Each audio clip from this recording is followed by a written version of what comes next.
이 롯이라고 하는 인물은 오늘 우리를 깨닫게 하시고 다시 하나님께로 돌이키기 위해서 하나님이 우리에게 주시는 경고입니다. 성경은 우리가 따라가야 할 교훈도 주시고 있지만은 따라가면 안 되는 모범이나 또 피해야 할 경고도 주시는데, 이 롯이 바로 피해야 할 모범이고 우리에게 주시는 경고가 되는 인물입니다. 하나님이 우리를 일깨우는 경고로 주신 이 말씀을 오늘 우리가 제대로 이해하려고 하면 롯이라고 하는 사람에 대해서 우리가 분명히 짚고 넘어가야 됩니다. 여러분은 롯에 대해서 어떻게 생각하고 계시는지요? 롯이 우리와 같은 구원의 소망을 가진 사람이었을까요? 아니면 아직 회심하지 못하고 세상만을 사랑했던 악한 사람이었을까요? 의인이었을까요? 악인이었을까요? 아브라함을 버리고 떠나서 악한 소돔과 고모라 성으로 들어간 롯을 우리는 회심하지 못한 속물 정도로 생각할 위험이 있습니다. 그러나 성경은 이 롯에 대해서 그렇게 말씀을 하지 않습니다. 비록 소돔과 고모라 사람들은 하나님의 말씀이 없어서 악한 사람일지 몰라도 이 롯 한 사람만은 의로운 사람이었다. 성경은 그렇게 말씀을 합니다. 베드로후서 2장 7절로 8절에 보면 무법한 자들의 음란한 행실로 말미암아 고통당하는 의로운 롯을 건지셨으니 이는 이 의인이 그들 중에 거하여 날마다 저 불법한 행실을 보고 들으므로 그 의로운 심령이 상함이라. 그렇게 말했습니다. 베드로 사도가 우리에게 가르쳐주는 바는 의로운 롯이라 그랬습니다. 이 의인이라 그랬어요. 의로운 심령이 상하였다. 그렇게 말씀을 하고 있습니다. 롯은 악한 곳에 살면서 날마다 보고 듣는 게 악한 것이었지만은, 그러나 롯 자신만은 악한 사람이 아니었다는 거예요. 의로운 사람이었어요. 구원받은 사람입니다. 하나님이 은혜를 주시지 않는데 어떻게 사람이 의인이 될 수가 있겠어요? 그러니까 이 롯은 악한 사람이 아닙니다. 하나님의 은혜가 함께 하셨던 의로운 사람이었습니다. 그래서 우리가 오늘 주시는 말씀을 분명히 깨닫기 위해서는 이걸 잘 알아야 됩니다. 롯은 의로운 사람이었어요. 많은 흠이 있고 결점이 있고 연약함이 있었지만은 우리와 똑같이 구원의 소망을 갖고 있었고 하나님의 자녀였다는 것이죠. 여러분, 찌꺼기가 덕지덕지 붙어 있다고 해도 금은 금인 것처럼 비록 힘들고 어려운 세상에서 신음하며 살았지만은 그래도 롯은 하나님이 사랑하시는 믿음의 사람이었다라는 것입니다. 자, 오늘 본문에서 우리가 꼭 주목해 보아야 할 단어가 16절에 나오고 있습니다. 16절 맨 앞에 보면 그러나 롯이 지체하매 그랬습니다. 롯이 지체했다라는, 꾸물거렸다라는 것입니다. 롯이 지금 어떤 상황에서 지금 지체하고 있다는 것입니까? 창세기 19장 13절을 표준 세번역으로 보면 크나큰 울부짖음이 주 앞에 이르렀습니다. 그렇게 되어 있어요. 큰 울부짖음이 하나님 앞에 이르렀다는 것입니다. 이 도성에서 자행되는 끔찍한 일들로 인해서 그 울부짖음이 주님 앞에 이르러서 엄청난 심판이 눈앞에 다가와 있는 바로 그때에 이 도성 내 사람들이 지금까지 경험해 보지 못했던 끔찍한 심판이 임박했음을 잘 알면서도 그런 엄중한 상황에서도 롯은 서두르지 않고 지체했다. 그렇게 얘기합니다. 롯은 천사들로부터 이것이 곧 멸망할 거라는 걸 분명히 알고 있었습니다. 그래서 천사들의 말을 듣고 그의 딸들과 사위들에게 분명히 이야기했어요. 그래서 14절에 보면 여호와께서 이 성을 멸하실 터이니 너희는 일어나 이곳에서 떠나라 라고 분명히 말했어요. 그러니까 롯은 이 성이 멸망할 거라는 걸 이미 잘 알고 있습니다. 그러나 사위들이 뭐라 그랬습니까? 그 말을 농담으로 얘기했더라. 아니 아버님 왜 그러세요? 노망이 드셨나? 왜 그러세요? 하늘이 이렇게 맑고 이렇게 좋은데 무슨 멸망이 임한다 그럽니까? 농담으로 얘기했다. 그러면 속히 나와야 될 텐데 롯은 그러지 않았다는 것입니다. 천사가 재촉하는 소리도 분명히 들었습니다. 일어나 여기 있는 내 아내와 두 딸을 이끌어내라. 이 성이 죄악 중에 함께 멸망할까 하노라. 그렇게 이야기했는데도 그러나 롯이 지체함에 그렇습니다. 여러분은 이런 롯의 반응을 어떻게 생각하십니까? 만약에 여러분이 지금 성이 임박한다라는 심판이 임박했다라는 걸 여러분이 그 소식을 들었습니다. 그렇다고 한다면 여러분은 어떻게 선택을 하겠어요? 어떤 반응을 보이시겠습니까? 급히 서둘러 도망가지 않겠어요? 곧 심판이 다가온다는 말을 분명히 천사로부터 들었는데 그러나 롯은 지체했다라고 성경은 말씀합니다. 하나님이 왜 이것을 성경에 기록해 놓으셨을까요? 오늘 우리를 가르쳐 주시고 오늘 우리에게 경고를 주시기 위함입니다.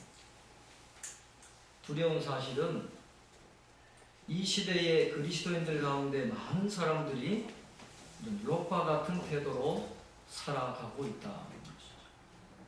분명히 하나님의 자녀입니다. 아는 것도 많습니다. 그러나 그대로 살지를 않아요. 실천도 적습니다. 예수님을 나의 구주로 고백합니다. 진리의 말씀을 듣기를 좋아합니다. 설교 중간중간에 드러나는 성경의 교리에 동의합니다. 아멘합니다. 그러나 거기까지. 자, 이런 상태를 어떤 분이 이렇게 묘사를 했습니다. 천국을 믿지만 갈망하지는 않습니다. 지옥도 믿지만 지옥을 무서워하지는 않습니다. 주 예수님을 사랑한다고는 하지만 그분을 위해 하는 일은 아주 미미합니다. 마귀를 미워하지만 오히려 마귀를 불러들이는 것처럼 보일 때가 많습니다. 시간이 많지 않다는 것을 알지만 아직 시간이 많이 남아 있는 것처럼 살아갑니다. 싸워야 할 싸움이 있다는 것도 알지만은 이미 전쟁을 마친 사람처럼 그렇게 행동합니다. 달려가야 할 경주가 눈앞에 놓인 것도 알지만은 그저 주저앉아 있는 것처럼 보일 때가 많습니다. 심판주가 문 앞에 이르렀고 진노가 임박한 것도 알지만은 아직 잠에서 덜 깬 사람처럼 보입니다. 알 만큼 많은 사람이 더 이상 아무것도 하지 않는 것이 여러분 놀랍지 않으세요? 이런 사람들을 오늘 성경은 말씀합니다. 롯과 같이 지체하는 사람들이다. 그렇게 이야기합니다. 그러나 우리는 꼭 기억하셔야 됩니다. 이런 지체하는 태도, 우물거리는 태도는 행복한 기독교 신앙을 파괴합니다. 우물거리는 사람의 양심은 내면의 평화를 방해하게 되어 있습니다. 그런 식으로는 주님을 온전히 따라갈 수도 없고 주님을 따라가는 것이 그다지 즐겁지도 않고 오히려 더 힘들어서 포기하고 싶은 마음만 자꾸 생기게 되는 것입니다. 그렇기 때문에 우리 그리스도인들은 반드시 이 문제를 해결하고 넘어가야 하는 것입니다. 그런데 왜 롯이 그렇게 급박한 순간에 왜 지체했을까요? 무엇이 롯을 그렇게 지체하게 만들었을까요? 병을 우리가 치료하기 위해서는 원인을 잘 알아야 되는 것처럼 오늘 롯을 통해서 하나님이 우리에게 주시는 그런 경고의 말씀을 우리가 잘 들었으면 좋겠습니다. 먼저 롯은 이 젊었을 때에 잘못된 선택을 했어요. 첫 단추를 잘못 끼웠다라는데 그 문제의 원인이 있습니다. 이 삼촌 아브라함과 헤어져야 했을 때에 아브라함이 먼저 조카에게 선택권을 주잖아요. 내가 좌하면 나는 우하고, 내가 우하면 나는 좌하고. 그러니까 이 버르장머리 없는 조카가 삼촌에게 양보도 안 하고 얼씨구나 좋다고 지가 먼저 선택을 하는데, 그가 바라본 건 딱 한 가지예요. 목축을 하니까 물이 많아야 되고 풀이 많아야 됩니다. 그러니까 요단들을 보니까 에덴 동산 같고 비옥하고 풀도 많고 물도 많으니까 어이구 좋구나 하고 그것을 선택을 하게 되는 것입니다. 다른 것은 그는 고려하지 않았어요. 성경에 뭐라고 말씀합니까? 소돔 사람은 악했다 그랬어요. 소돔 사람이 악하든지 말든지, 자기 주변에 살아가는 사람들이 도덕적으로 타락하고 악한 삶을 살든지 말든지 그건 고려의 대상이 아니었어요. 그죠? 풀이 있고 물이 있고 그곳을 그는 선택을 했다는 것입니다. 이 중요한 선택의 순간에 롯은 믿음으로 선택하지 않았어요. 눈에 보이는 것을 따라 선택합니다. 올바른 선택을 하게 해달라고 하나님 앞에 기도했다는 말씀이 없습니다. 그 중요한 선택의 순간에도 하나님 앞에 기도하지 않았어요. 영원한 것을 바라보지 않고 잠시 지나가는 눈앞의 이익을 바라보면서 그가 선택을 했다는 것입니다. 이 세상에서 얻을 이익만 생각을 했지 영혼의 유익은 고려하지를 않았다는 것이죠. 그러니까 그가 그런 행동이 나올 수밖에 없었다. 선택 자체가 잘못되었고 선택의 기준이 틀렸다라는 것을 롯은 우리에게 가르쳐주고 있습니다. 여러분 김영석 교수님 다 잘 아시죠? 지금도 뭐 활발하게 100세가 거의 다 되셨는데도 강연을 다니시고 또 굉장히 많은 일을 하시고 책도 지금 엄청나게 쓰고 계십니다. 왜 우리에게 기독교가 필요한가라는 책을 또 최근에 출간을 했는데 그분의 내용에 보면 자기의 이야기를 하고 있어요. 사람들은 자기가 연세대 교수였으면 굉장히 유복하고 편안하게 경제적으로 윤택하게 살았을 것으로 그렇게 생각하지만은 처음에 연세대 교수가 되고 3, 4년은 굉장히 힘들었대요. 이 새빵을 구할 돈도 없을 정도로 굉장히 어려웠답니다. 왜냐하면 자녀가 6명이었대요. 그 어려운 시절에 자녀가 6명이나 되었고 또 이 전쟁통에 북한에서 내려온 동생들까지 자기가 다 도맡아가지고 키워야 되고 시집장가 보내고 해야 되니까 돈이 그렇게 없었답니다. 그렇게 힘이 들었대요. 그래서 이분의 그 경제관념이 형성이 됐는데 어떤 경제관념이 형성되냐 하면 무조건 돈을 벌어야 된다. 벌지 않으면 안 된다. 무조건 돈을 많이 벌어야 된다 하는 그런 경제관념. 왜 일을 하느냐? 돈 벌기 위해서 일을 한다. 그런 관념이 생겼는데, 그래서 이 강의 요청이 오면 선택의 기준은 다른 데 있는 게 아니죠. 강의료를 많이 주는 데를 무조건 선택을 했다는 거예요. 다른 건 고려의 대상이 아니에요. 오직 돈 많이 주는 곳, 그것을 이제 선택을 했는데 그 생각이 바뀐 계기가 있다고 합니다. 어느 날 대구에서 제자가 왔어요. 교감 선생님인가 선생님을 하는 분인데 대구에서 한 600명 정도 이 중고등학교 선생님들이 1년에 한 번 모여가지고 회의도 하고 또 귀한 강사분을 초청해서 강의도 듣고 하는 그런 모임이 있는데 그분들이 전부 다 만장일치로 우리 교수님의 강의를 듣고 싶어 합니다. 그러니까 좀 대구로 오셔가지고 강의 좀 해주셨으면 좋겠습니다.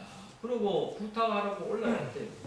어떻게 날짜를 보니까 겹쳐요, 강의가.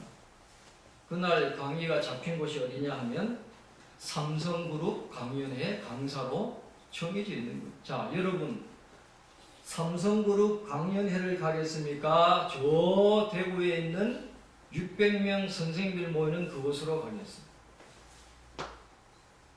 그 당시에 그분의 선택은 무엇일까요?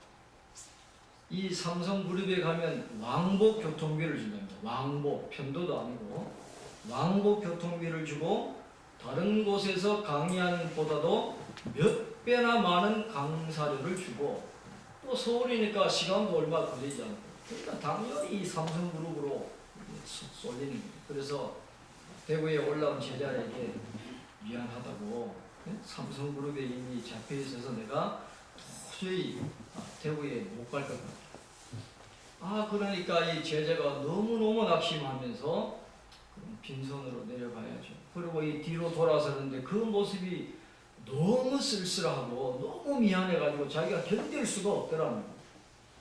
그래서 삼성그룹에 전화해서 이런저런 사정이 있는데 어떻게 하면 좋겠느냐 그랬더니 아이고 교수님 걱정하지 마시고 우리가 스케줄을 바꿀 테니까 대구에 갔다 오세요. 그래서 대구로 가셔서 600명 교사들에게 강의를 마치고 올라오는 그 버스 속에서 이분이 곰곰이 생각을 했다는 겁니다. 지금까지 나는 왜 일을 하느냐? 돈 벌기 위해서 일한다라는 그런 관념을 가지고 돈 많이 주는 것을 최우선으로 선택을 했는데 그게 잘못되었고 그렇게 사는 것은 교수답지도 못하고 지성인답지도 못하고 더더욱 신앙인답지는 못한 삶이었구나 하는 것을 생각하고 반성을 했다는 것입니다. 그 순간부터 그분이 선택의 기준이 바뀌었어요. 앞으로 강의를 선택할 때에는 수입이 더 많은가 그게 중요한 게 아니라 무슨 일이 더 소중한가 무엇을 위한 강의인가 하는 것을 더 소중하게 생각하면서 선택을 바꾸었다는 것입니다. 그렇게 가치관을 바꾸고 보니까 자기가 그렇게 자랑스럽더라는 거죠. 그래서 자기는 그동안 교회에서 목사님 설교를 들으면서 나름대로 신앙인이라고 하는 자부심을 갖고 살았었는데 자기가 지금까지 너무도 부끄럽게 살았구나. 이제 와서 내가 철이 드는구나. 그러면서 마음이 편안해지고 더 자신의 가치가 올라가는 것 같은 그런 느낌을 갖게 되었다. 그렇게 고백을 합니다. 나중에 80이 넘어서는 이분의 또 가치관이 바뀝니다. 나를 필요로 하는 것은 무조건 가야 된다. 돈의 문제가 아니라 인생의 목적이 뭐냐? 하나님이 주신 재능을 가지고 사람들을 섬기는 거기 때문에 나를 필요로 하는 것은 무조건 달려가서 재능 기부를 해야 된다.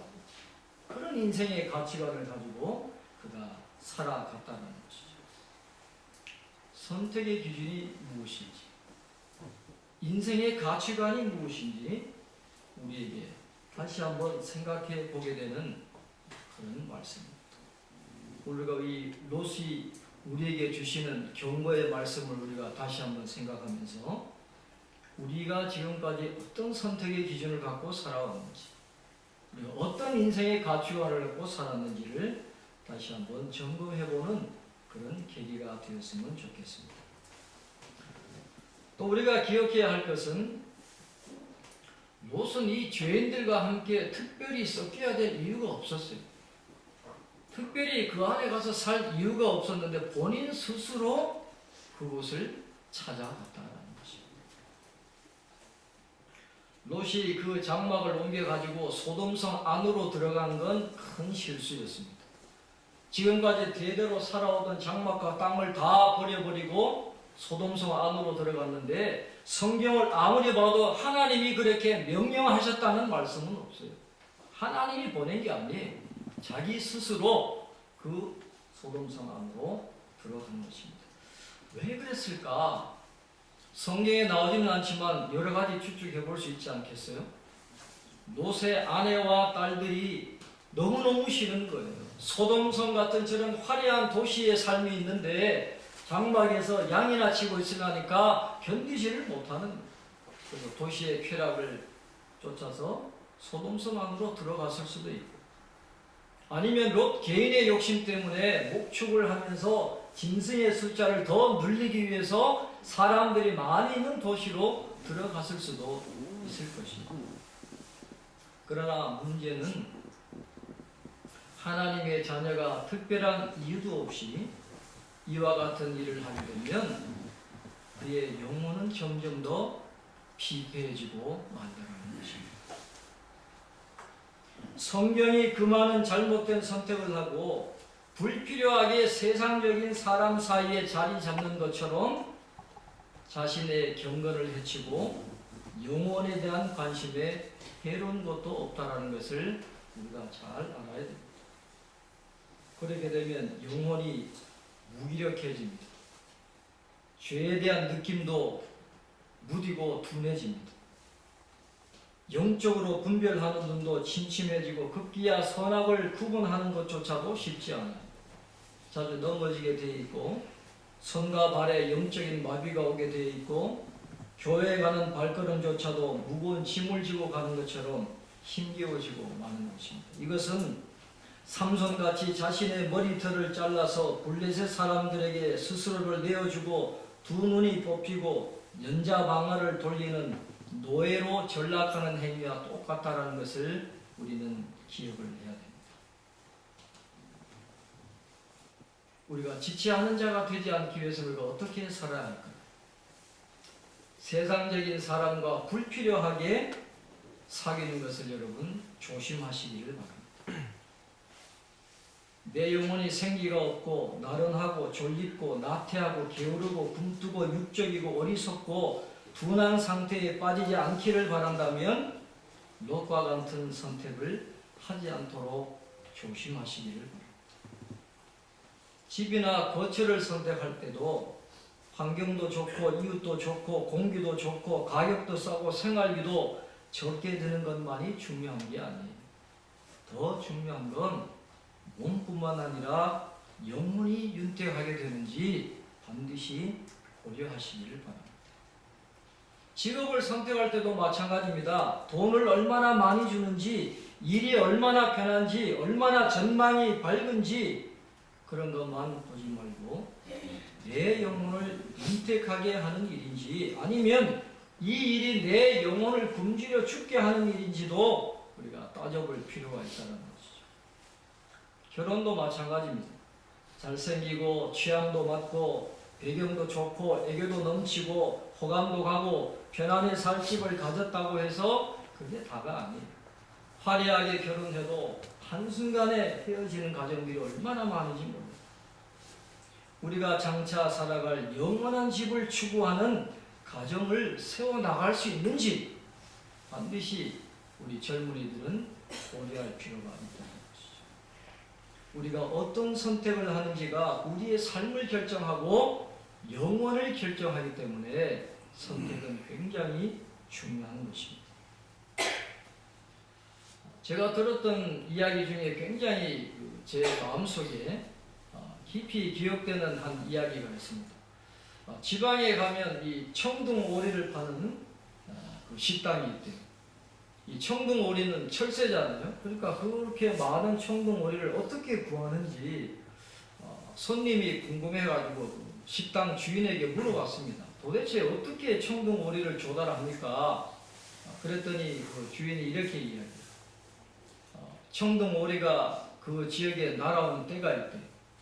엄청나게 많은 청둥오리가 들어올 때 이 주인이 뭘 하는가 하니까 집 오리를 몇 마리 그 안에 이렇게 풀어준단 말이에요. 강변에 풀어주면 이 청둥오리들이 그 집 오리들을 하고 그렇게 잘 논대요. 나 잡아봐라 이러면서 굉장히 잘 논다라는 거예요. 그러면 이 집에 돌아올 때쯤 되면 주인이 뭘 하느냐? 강에서부터 집까지 오는 길에 쭉 이 청둥오리들이 좋아하는 먹이를 쭉 뿌려놓는다. 그러니까 열심히 노니까 너무 이 친화가 되는 거죠. 그러니까 집 오리가 나중에 이제 집으로 가야 될 거 아니에요? 어둑어둑해서 집으로 가면 이 청둥오리들이 덩달아 기뚱기뚱 하면서 아무것도 모르고 친구도 있겠다, 먹을 것도 있겠다, 그 주인집 오리 그 막상으로 다 들어간다. 그러면 주인이 이제 문을 딱 닫고 뭘 하느냐? 청둥오리 한 마리씩 잡고 요 날개 안에 깃털을 하나만 뽑아버리면은 이게 날지를 못합니다.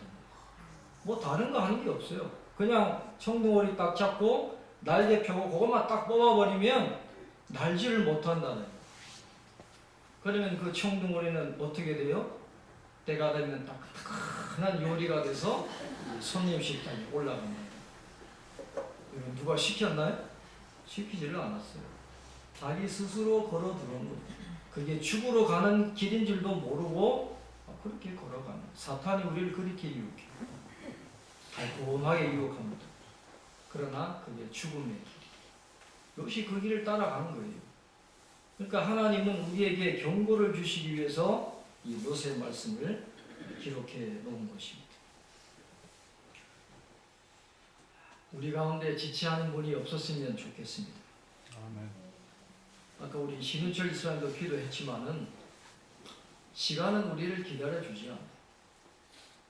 하나님의 심판도 우리를 기다려주지 않습니다. 하나님의 시간은 흘러가요. 지체할 시간이 없습니다. 하나님의 자녀는 지체하면 안 돼요. 즉시 고침받아야 돼요. 근데 혹시 고침받기는 너무 늦었다라고 생각하는 분이 계실지 모르겠지만 그러나 걱정할 필요가 없습니다. 우리에게는 영혼의 의사 되시는 예수님이 계세요. 예수님께로만 가면 예수님은 우리의 질병을 다 고쳐주세요. 마귀를 쫓아주십니다. 낙심한 베드로 예수님이 일으켜주세요. 우리 안에 거룩한 열정을 회복시켜 주십니다. 영적인 눈이 열리게 도와주십니다. 하나님의 나라를 바라볼 수 있도록 은혜를 주시는 거죠. 주님께 나아가서 올 한 해를 마무리하면서 우리의 죄를 자복하고 우리가 하나님의 도우심을 바랄 때 하나님 우리를 용서해 주시고 고쳐주시고 새롭게 해주시고 새로운 삶을 허락해 주실 줄로 믿습니다.